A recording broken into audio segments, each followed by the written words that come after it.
और इस बीच भिलाई से एक बड़ी खबर मिल रही है। इस्पात संयंत्र में भीषण आग लगी। संयंत्र के आरएमपी 2 में आग धधकी थी। आग लगने का कारण हालांकि अभी भी अज्ञात बना हुआ है। अभी भी पता नहीं चल पाया कि आखिर किस कारण के चलते आग यहां पर लगी है। भिलाई इस्पात संयंत्र जहां से लगातार हादसों की खबरें सामने आती रहती हैं, एक बार फिर से आग लगने की सूचना यहां पर।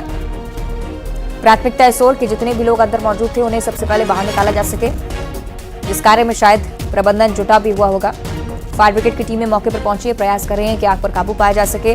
कारण अभी भी अज्ञात, किस वजह से संयंत्र में आग लगी। आरएमपी 2 की पूरी घटना, बहुत बड़ी संख्या में हो सकता है कि कर्मचारी मौजूद रहे हों और प्रयास सबसे पहले किया गया हो कि सभी को बाहर निकाला जाए, जिससे अगर दायरा आग का बढ़ता है तो समय रहते काबू पा लिया जाए और किसी प्रकार की कोई जनहानि ना हो। अभी तक कोई सूचना नहीं है कितना नुकसान हुआ है, कैसी आग लगी है, कौन हताहत है, कौन बचा है, अभी तक ये जानकारी नहीं आई है। ये प्राथमिक तौर पर सूचना हम आपको बता रहे हैं। भिलाई की इस्पात संयंत्र जहां आग लगी, आरएमपी 2 में आग लगी। आग लगने का कारण अभी अज्ञात है, लेकिन धीरे धीरे कर जानकारी सामने आएगी कि आखिर किस वजह से हादसा हुआ है।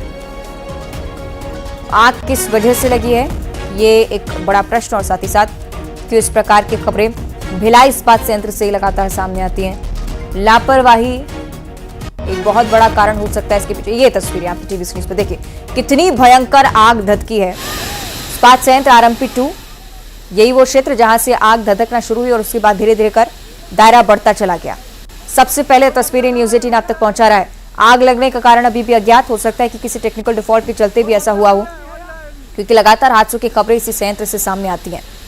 तमाम लोगों की मौजूदगी उस दौरान रही होगी और कोशिश यही की गई कि सबसे पहले सभी को बाहर निकाला जा सके। देखिए, भीषण आग की लपटें उठती हुई और तमाम जो आसपास पदार्थ थे वो ज्वलनशील भी हो सकते थे, हो सकता है कि ब्लास्ट भी हुआ हो, लेकिन प्रयासरत थे कि किसी प्रकार की कोई भी जनहानि यहां से सामने नहीं आए।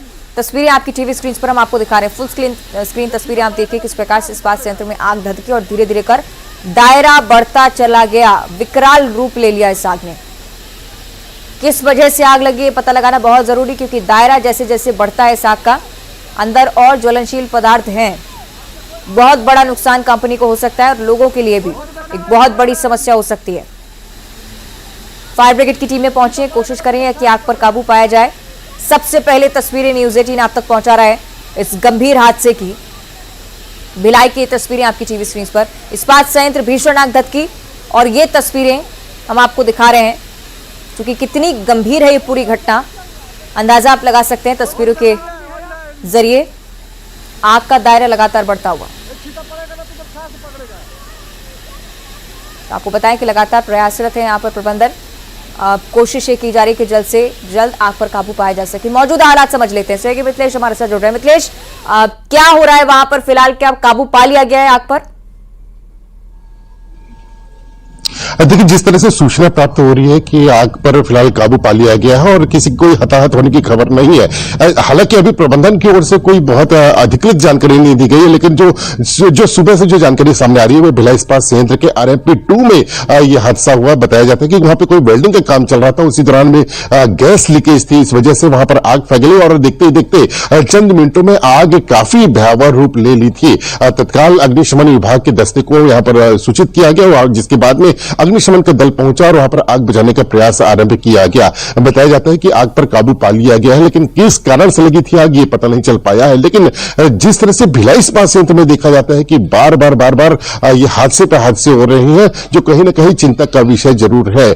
इसमें पूरे जो है दोष कई कारण इसमें जो सामने आते हैं कि ये बताया जाता है कि जो कुशल जो श्रमिक है उनकी कमी हो गई और अब जो पूरा काम जो है वो ठेका श्रमिकों से कराया जा रहा है। तो कहीं ना कहीं ये जो तमाम चीजें हैं, ऐसे बहुत सारे कारण है जो सामने मौजूद था।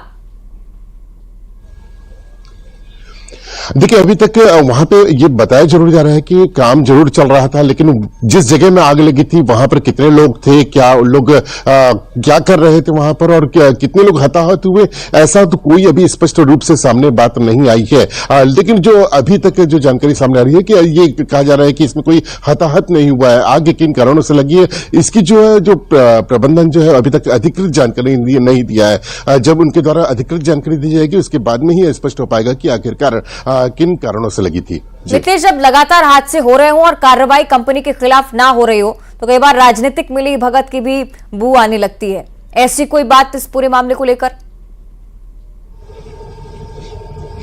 जी नहीं, ऐसी कोई बात नहीं है, क्योंकि ये देश की सिरमौर कंपनी कहलाती है। सेल का एक बड़ा यूनिट है भिलाई इस्पात संयंत्र, जहां पर इस तरह के हादसे हो रहे हैं। लेकिन हादसे का एक बड़ा कारण ये कहा जा सकता है कि जिस तरह से भिलाई स्टील प्लांट जो है उसको करीब 60 वर्ष हो चुके हैं, जो कहीं ना कहीं मेंटेनेंस ये मांग रहा है, लेकिन मेंटेनेंस में प्रबंधन ध्यान न देकर उत्पादन में ज्यादा ध्यान दिया जा रहा है। और यही वजह है कि देखा जा रहा है कि वर्ष 2018 से लेकर वर्ष 2023 तक की यदि बात किया जाए तो कई बार हादसे हुए, कई बड़े हादसे हुए हैं, जो कहीं ना कहीं चिंता का विषय है। मैं भी आपको बता रहा था कि जिस तरह से एक समय पहले करीब 50,000 से अधिक श्रमिक यहां पर काम किया करते थे, अब वो नियमित श्रमिकों की संख्या जो है, जो रेगुलर श्रमिकों की संख्या है, वो 13 से 14,000 रह गई है। बाकी जो काम जो हो रहा है वो ठेका श्रमिकों के हाथों हो रहा है। तो कहीं ना कहीं जो एक्सपीरियंस जो होना चाहिए श्रमिकों का वो नहीं है, और यही वजह है कि कहीं ना कहीं हादसे जो है लगातार बढ़ रहे हैं। प्रशासनिक स्तर पर क्या संज्ञान नहीं लिया जाता है? क्या चेकिंग नहीं होती है यहाँ पर किस प्रकार काम चल रहा है? देखिए, कई बार ये ध्यान आकर्षित करवाया जाता है कि यहाँ पर इस तरह की मेंटेनेंस मांगा जा रहा है, लेकिन मेंटेनेंस के लिए बस ये आश्वासन दिया जाता है कि हम सुरक्षा को लेकर ये प्रयास किया जा रहा है, मशीनों का रखरखाव किया जा रहा है, लेकिन जो धरातल पे जो काम होना चाहिए वो कहीं ना कहीं नजर नहीं आते। और यही वजह है कि उम्मीद यही करते हैं कि प्रशासनिक स्तर पर इस पर संज्ञान लिया जाए। बहुत शुक्रिया आपका।